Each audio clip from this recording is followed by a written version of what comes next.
বিসমিল্লাহির রহমানির রহিম। সুপ্রিয় দর্শক, আসসালামু আলাইকুম। আমার আজকের রেসিপি হচ্ছে দুধ ভাজা। শুনে কিন্তু অবাক হওয়ারই কথা, দুধ আবার ভাজা হয় কি করে। মাত্র 3টি উপকরণে এরকম সফট, ক্রিমি, ক্রাঞ্চি দুধ ভাজা রেসিপিটি তৈরি করে নেওয়া যায় সহজেই। বিশেষ করে বাচ্চারা কিন্তু এই রেসিপিটা অনেক পছন্দ করবে। আর অনেক বাচ্চারা আছে যারা দুধ খেতে পছন্দ করে না, তাদেরকে কিন্তু এভাবে বানিয়ে দিলে অনেক মজা করে খাবে। ইভেন বড়রাও অনেক পছন্দ করবে। রেসিপিটি সহজে তৈরি করে নেওয়া যায়। আমি চলে যাচ্ছি মূল রেসিপিতে। আমি এখানে 1/2 লিটার দুধ নিয়েছি।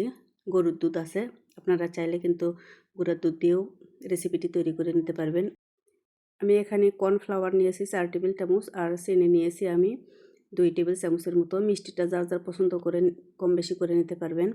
আমি মিষ্টির পরিমাণ একটু কমিয়ে দিলাম। চুলাটা কিন্তু আমি অন করিনি। প্রথমে কর্নফ্লাওয়ার আর চিনিটা ভালো করে একটু মিশিয়ে নেব। মিশানো হয়ে গেলে চুলাটা অন করে আমি রান্না করে নেব মিডিয়াম টু লো হিটে। রেসিপিটা রান্না করতে কিন্তু বেশিক্ষণ সময় লাগে না। চুলার হিটটা মিডিয়াম সহনীয় পর্যায়ে রেখে অনবরত নেড়েচেড়ে রেসিপিটা কমপ্লিট করতে হবে। তো দেখতেই পাচ্ছেন মিশ্রণটা অনেক ঘন হয়ে এসছে। এরকম থকথক হয়ে যখন আসবে, টেক্সচারটা এভাবে বুঝে নিতে হবে, একটু ঘন করতে হবে আর কি। চুলার হিটটা মিডিয়াম টু লো হিটে থাকবে। এই পর্যায়ে এরকম অনবরত নেড়েচেড়ে একটা ঘন মিশ্রণ তৈরি করতে হবে।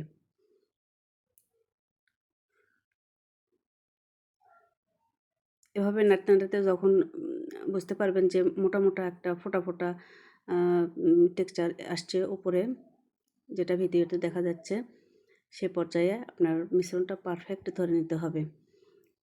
তো আমার মিশ্রণটা একেবারে পারফেক্ট, এরকম থিকনেস এসেছে, দেখতেই পাচ্ছেন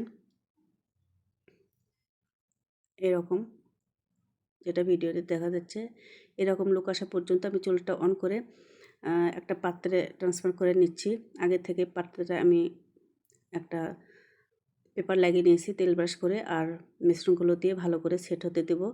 ঠান্ডা করে ফ্রিজের নর্মাল চেম্বারে রেখে 2 ঘন্টা সেট হতে দেব। তারপর ফ্রিজ থেকে বের করলাম, আর এবার একে মোল্ড আউট করব। একটু স্পেস করলে ভালো সহজেই বের হয়ে আসবে।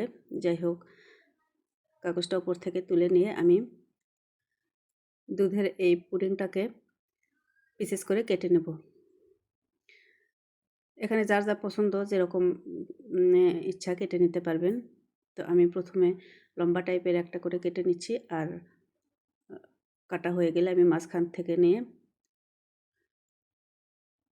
2টা পিসেস করে কেটে নেব।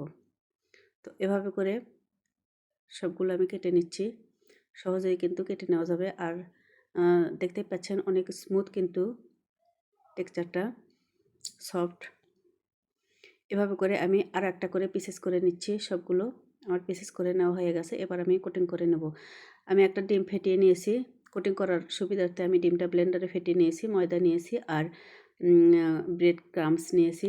প্রথমে আমি ময়দাতে এভাবে ঘুরিয়ে নেব, তারপরে ডিমের মিশ্রণের মধ্যে দিয়ে কাঁটা চামচের সাহায্যে ডিমের কোটিংটা করে নেব। এখানে ডিমের কোটিং করার টাইমে কাঁটা চামচটা ইউজ করবেন, যাতে তাতে করে কিন্তু ময়দা আর ব্রেড ক্রাম্বের কোটিংটা ভালো করে হবে। যাই হোক, ব্রেড ক্রাম্বের ওপর ভালো করে এভাবে ঘুরিয়ে নিয়ে আমি কোটিংটা করে নিচ্ছি। মোট কথা 3টা স্টেপে কোটিং করতে হবে। প্রত্যেকটা স্টেপ কোটিংটা ভালো করে নিতে হবে। এভাবে করে আমি সবগুলো টুকরো কোটিং করে নিয়েছি। এবার ভাজতে যাব। চুলাটা অন করে হাই হিটে প্রথমে আমি তেলগুলো গরম করে নিয়েছি। তারপর হিটটা লোতে রেখে আমি দুধের এই টুকরাগুলো দিয়ে দিচ্ছি, আর এক পাশটা একটু হতে দেব। আর এভাবে এক পাশটা হয়ে আসলে উল্টে পাল্টে আমি একটু ব্রাউন কালার করে ভেজে নেব। বেশিক্ষণ সময় লাগবে না, 2 থেকে 3 মিনিটের মধ্যে ভাজা হয়ে যাবে। আমি এবার তুলে নিচ্ছি।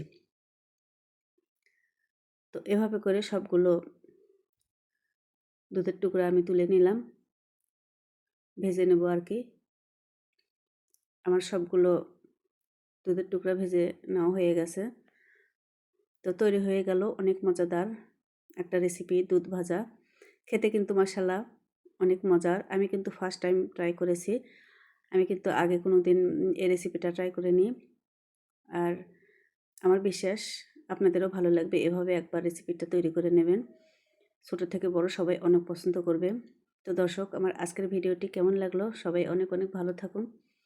আগামী রেসিপি দেখার জন্য সবাইকে অনেক অনেক শুভেচ্ছা জানাচ্ছি। আল্লাহ হাফেজ।